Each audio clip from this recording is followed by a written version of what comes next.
నమస్తే, welcome to special discussion. గత ప్రభుత్వం ఏర్పాటు చేసిన ధరణి పోర్టల్ ఏదైతే భూ సంస్కరణలో భాగంగా భూస్వాముల లేదా భూముల సమస్యలకి సంబంధించిన ఒక పోర్టల్ని ప్రవేశపెట్టడం, అలాగే దానిలో కూడా ఎన్నో లోపాలు, అవినీతి ఆరోపణలని కూడా ఎదుర్కోవడం జరిగింది.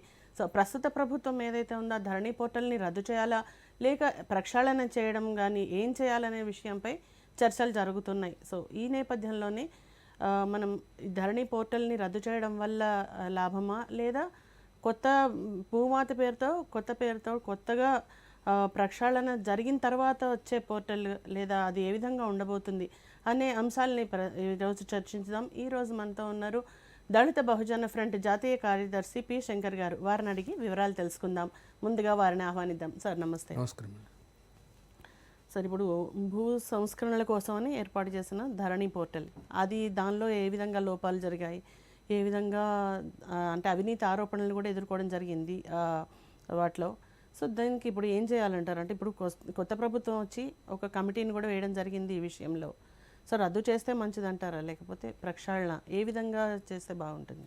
ఒకటి, గత కేసీఆర్ ప్రభుత్వము మొదటిసారి తెలంగాణ రాష్ట్రం సాధించుకున్న తర్వాత ఎన్నికలకు పోయేటప్పుడు ఒక స్పష్టమైన హామీ ఇచ్చారు. ఏం హామీ ఇచ్చారంటే మొత్తం మేము సమగ్ర భూ సర్వే చేస్తామని చెప్పారు. అంటే 100 ఏళ్ల కింద నిజాం సర్కారు వాళ్ళు సర్వే చేసిరు, తర్వాత ఎవరూ చేయలేని చెప్పారు. మొదటి హామీ భూమి గురించి దాని ఎన్నికల మేనిఫెస్టోలో 2014లో ఎన్నికల మేనిఫెస్టో ఇచ్చారు. కానీ ప్రభుత్వం ఏం చెప్పింది, యూటర్న్ తీసుకొని భూముల సమగ్ర సర్వే చేయకుండా భూ ప్రక్షాళన అని ఒక రికార్డుల ప్రక్షాళన చేసిండ్రు. ఈ రికార్డుల ప్రక్షాళన ఎంత గందరగోళం చేసిరంటే, నేను ఎప్పుడో నాకు భూమి ఉంటే 20 ఏళ్ళ కింద 30 ఏళ్ళ కింద అమ్ముకొని పోతే తిరిగి నాకు నోటీస్ ఇచ్చిండ్రు, ఈ భూమి నీ పేరుతో ఉంది, నువ్వు నీ భూమి హక్కులను నువ్వు క్లెయిమ్ చేసుకో అని చెప్పి. అంటే ఎంత దుస్థితికి ప్రభుత్వం, ఎంత కుట్ర, దుస్థితి కూడా కాదు, కేసీఆర్ ప్రభుత్వం ఎంత అన్యాయం చేసిందంటే మొత్తం రైతులకు పేదలకు.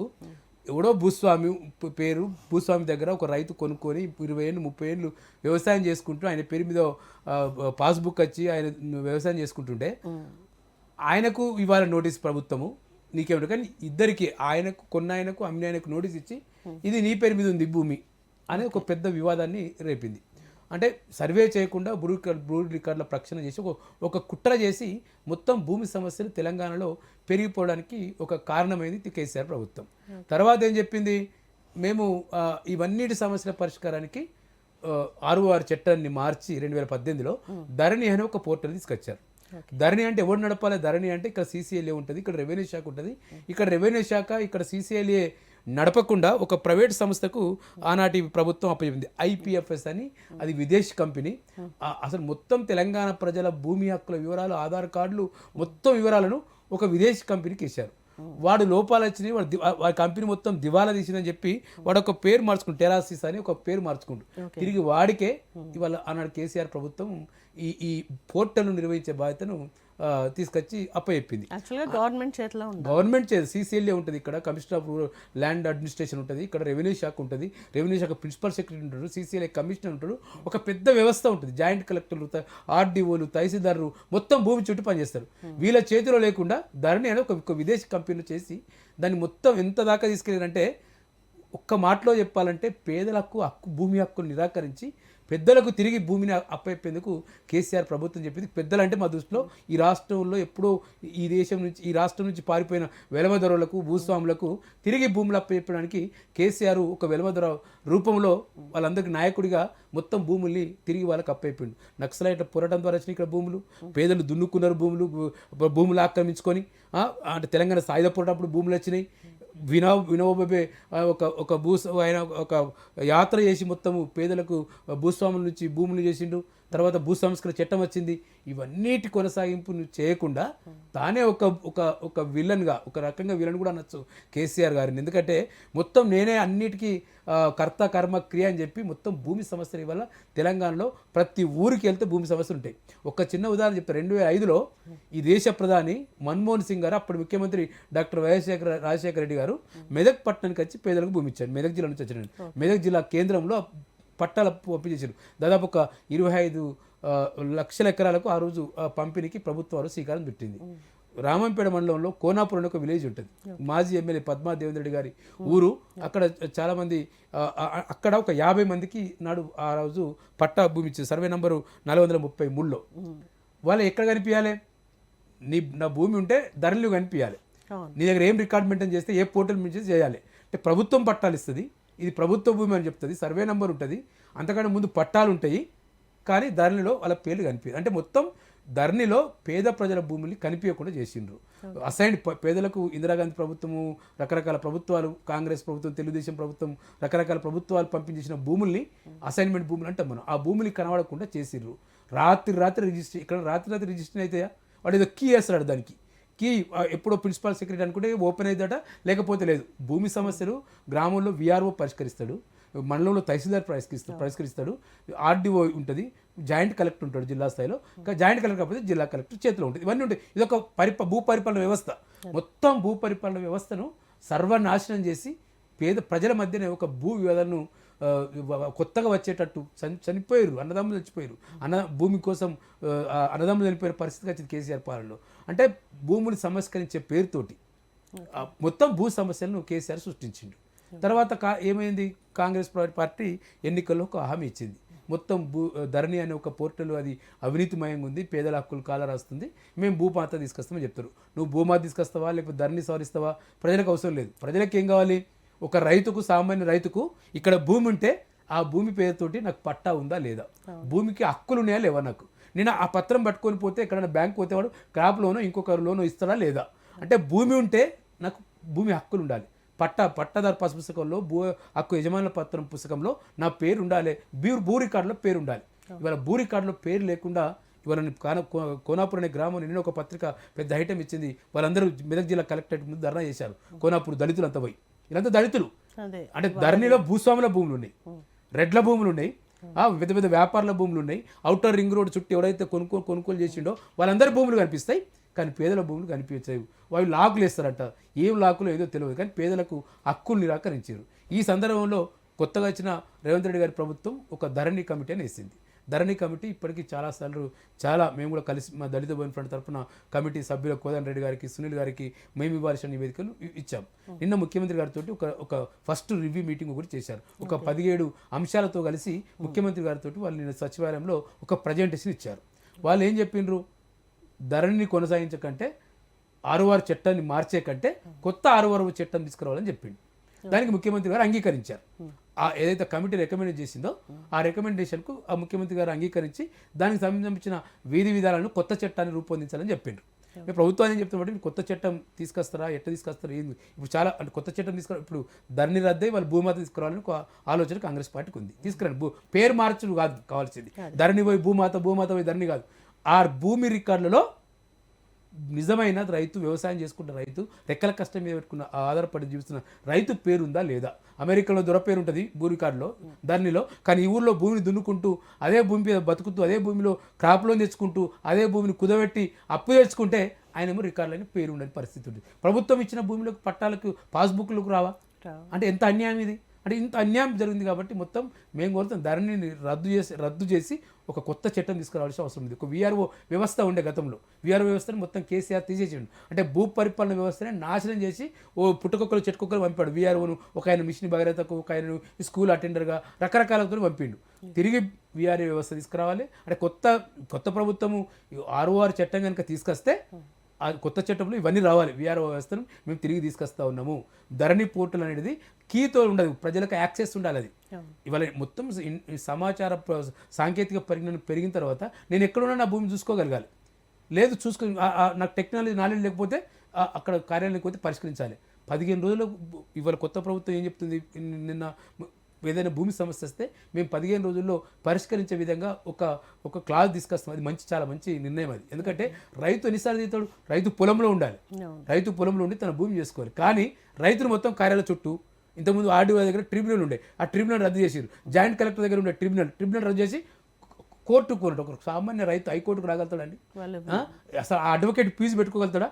ఊరికి ఆదిలాబాద్ నుంచో లేదా ఖమ్మం నుంచో మెదక్ నుంచో హైకోర్టుకు రైతు రావాలి, కేసీఆర్ ఇచ్చిన పని అది. అదే. నేనేమో మొత్తం తెలంగాణ మార్చానని చెప్పి కేసీఆర్ చెప్తాడు.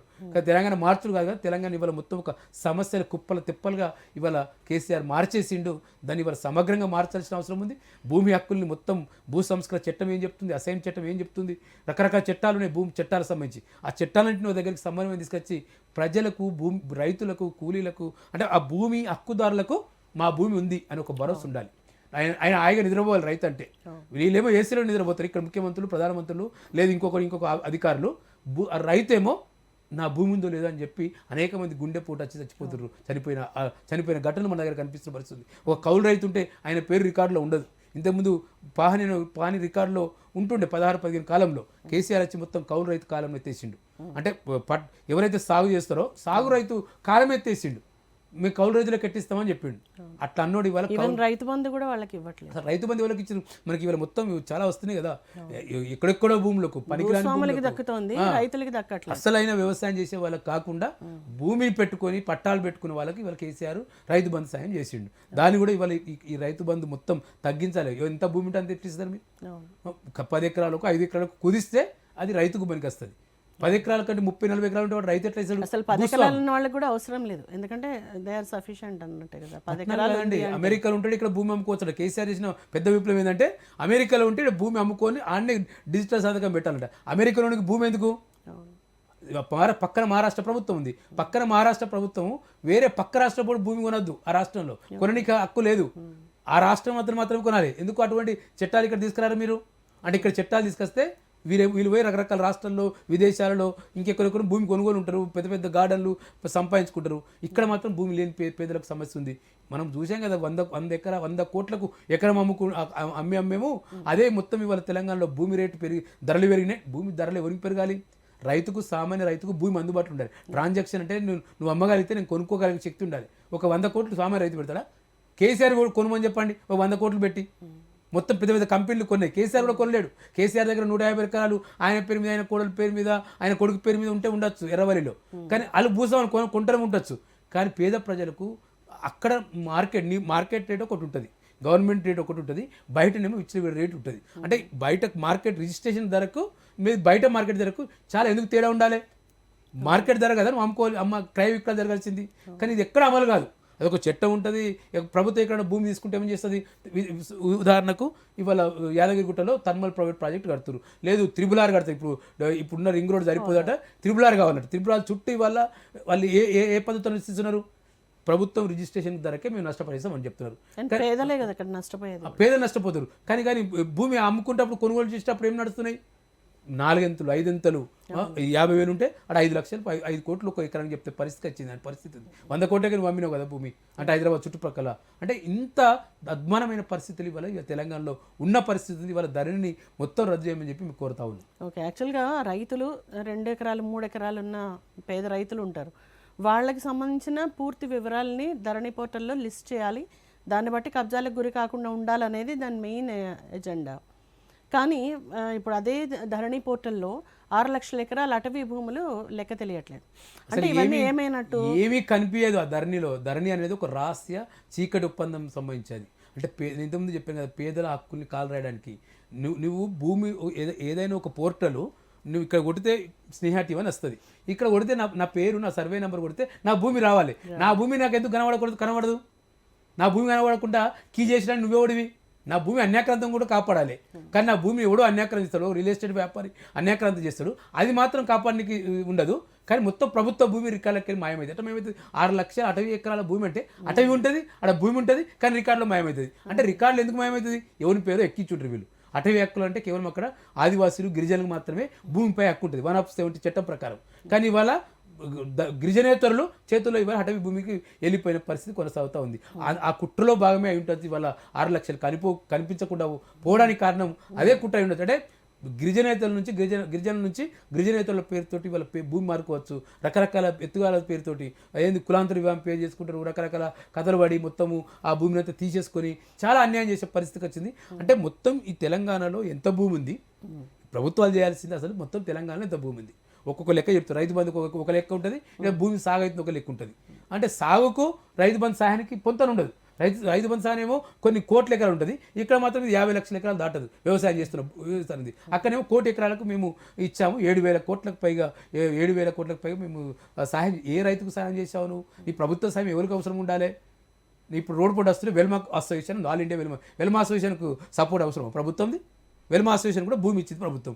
హైకోర్టు మెట్టికాయలేసింది కేసీఆర్. నువ్వు వాళ్ళకి ఎట్టిస్తావా? నువ్వు పేదలకు కమ్యూనిటీలు కట్టియాలి కదా, నువ్వు అంబేద్కర్ కమ్యూనిటీలు కట్టియాలి, లేకపోతే బీసీ కమ్యూనిటీ కట్టియాలి, ఇంకోటి కమ్యూనిటీలు సంక్షేమ అంటే ఎవరికైతే డబ్బులు లేవో, ఎవరైతే అణచివేత గురైరో, ఎవరు అన్యాయం గురైరో వాళ్ళకు ఉండాలి. కానీ ఇక్కడ తిరిగి ఆధిపత్య కులాలకు, మొత్తం భూస్వాములకు, మొత్తం ప్రభుత్వ ధనాన్ని దోచిపెట్టి ప్రభుత్వ భూములన్నీ వాళ్ళ పేరు మీద కబ్జా వేసి మార్చేసి మొత్తం పేదలకు భూమి హక్కు లేకుండా చేయడం అనేది చాలా అన్యాయమైన విషయం. ఇప్పటికీ వాళ్ళ ధరణి కమిటీ ఒక 17 అంశాల మీద ప్రభుత్వానికి ప్రజెంట్ చేసింది. నేను ప్రభుత్వానికి కోరుతుందంటే ఇది యుద్ధ ప్రాతిపదికగా చేయాల్సిన విషయము. వచ్చే నెలకో ఇంకో నెలకో వాయిదా వేయాల్సిన విషయం కాదు ఇది. ఎందుకంటే నివేదిక ఎప్పుడులా సమర్పిస్తున్నారని చెప్పి అంటే వాళ్ళకి ఇంకా టైం లైన్ ఏం లేనట్టుంది. కానీ ఇప్పటికైతే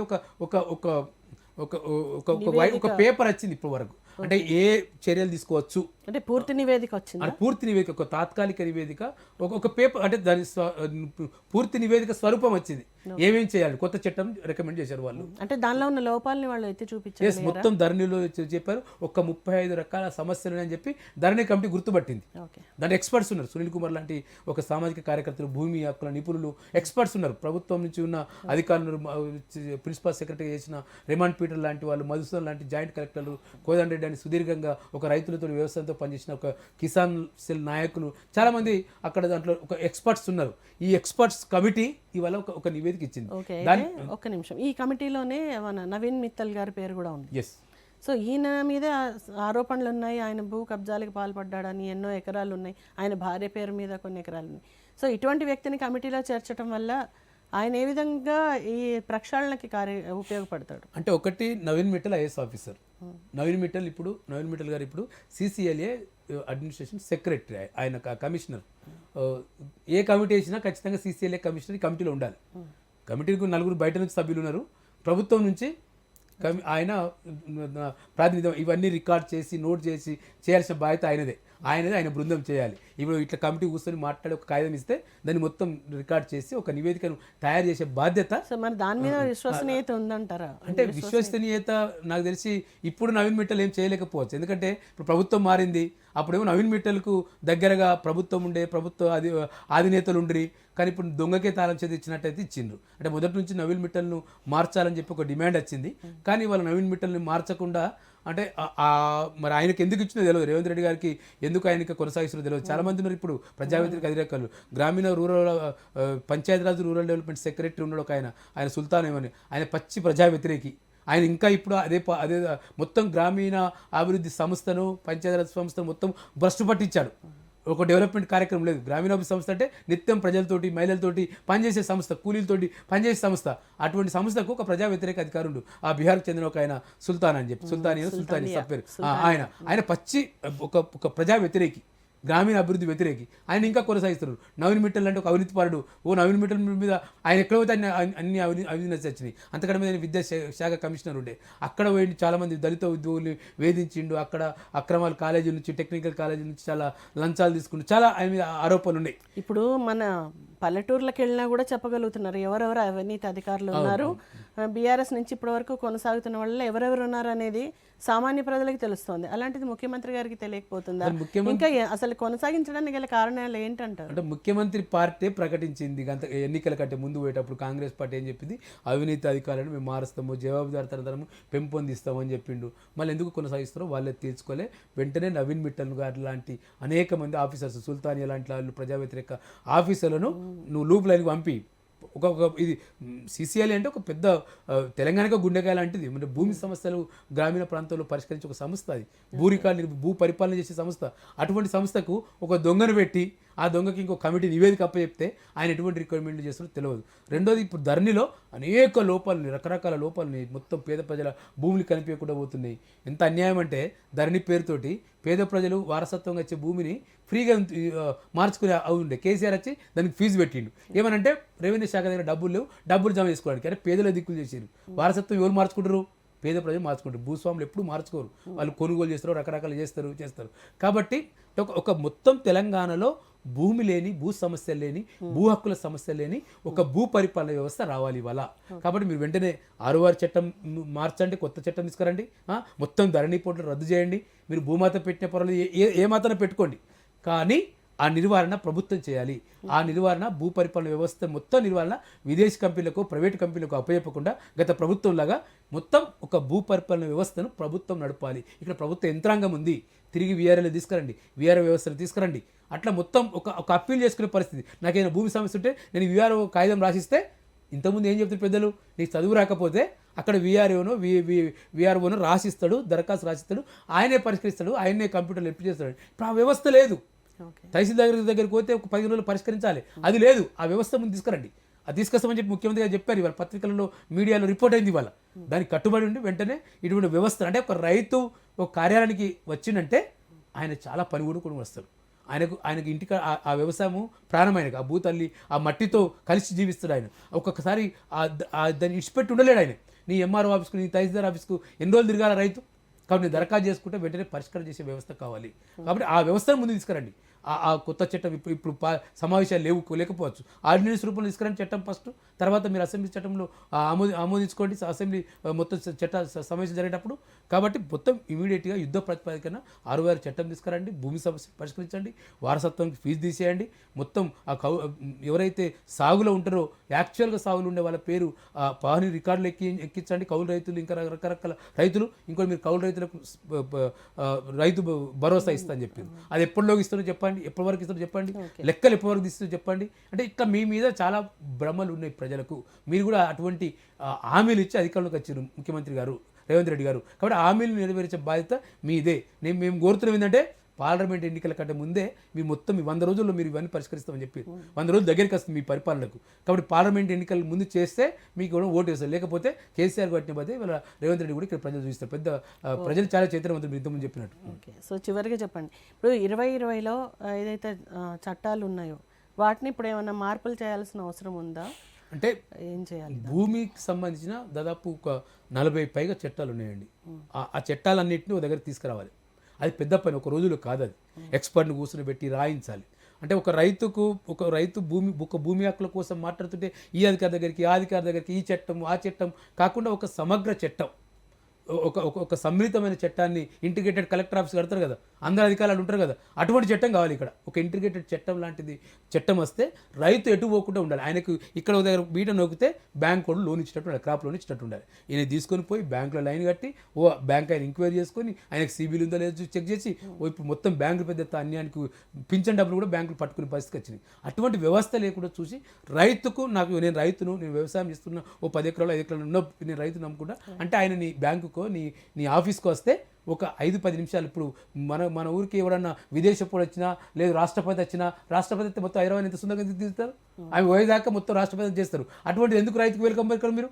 రైతు పేరుతో ఈ దేశం నడుస్తుంది కదా, రైతే రాజని డైలాగులు ఇస్తారు కదా మీరు. అంటే ఆ రైతు నీ ఆఫీసుల్లో ఎన్ని రోజులు తిరగాలి? నీ అధికారులతో చివాట్లు పెట్టుకుంటాడు. ఆ టెండర్ లోపలికి కొనియాడు, పోవా అంటాడు. కానీ నాయుడు తెలంగాణ పోతే ఆ టెండర్ లోపలికి పంపిస్తుంది తహసీల్దార్ దగ్గరికి. మరి ఆ తహసీల్దార్ కూడా చూసి ఆ సీసీ కెమెరా కూడా వేయాలి. రేపు ఆ రైతు వచ్చిండు, ఆ రైతుని వెల్కమ్ చేసి నీ సీట్లో కూర్చొని పెట్టుకొని మాట్లాడతారా? సినిమాలో చూస్తాం అప్పుడప్పుడు ఓ కలెక్టర్ అమ్మ కూర్చొని ఒక రైతు దగ్గర వచ్చి మాట్లాడతా అని చెప్తున్నారు. కొంతమంది కలెక్టర్లు పోయి రైతుల దగ్గరికి, మురళి లాంటి రైతులు కలెక్టర్లు పోయి రైతుల సమస్యలు పరిష్కరించినట్టు మనకు కనిపిస్తుంటుంది. కాబట్టి ఒక ప్రజలకు, రైతులకు మీద ప్రేమ, హృదయం ఉన్న అధికారం నియమించండి, పైనుంచి కింది దాకా.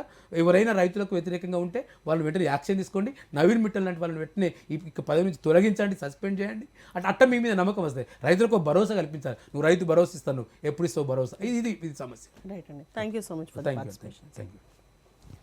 సో రైతుల కోసమని ఒక సమగ్రమైన భూ చట్టాన్ని తీసుకురావాలని, అలాగే ధరణిలో ఏవైతే లోపాలు ఉన్నాయో వాటన్నిటిని సమూలంగా మార్చాల్సిన అవసరం ఉందని శంకర్ గారు చెప్తున్నారు. సో ఇదండి వాళ్ళ ఎపిసోడ్. మరో ఎపిసోడ్లో మళ్ళీ కలుద్దాం. Keep watching.